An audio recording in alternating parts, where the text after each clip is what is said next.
stop ending your OET letter with the second conditional. So let's take a look at this example. Firstly, it's completely fine to use the second conditional at the end of your letters, but it's important that you get it right. The example says, I would be grateful if you advise her on her diet and help her with her activities of daily living. So, what is the problem here? Alright, now let's have a look at the correct structure.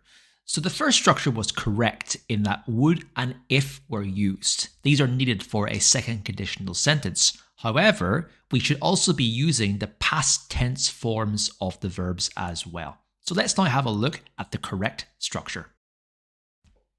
And here it is. The grammatically correct sentence is as follows. I would be grateful if you advised her on her diet and helped her with her activities of daily living. So the past form of advise, which is advised, and the past form of help, which is helped, has been correctly used in this example. So let's put it all together. How to use the second conditional structure correctly.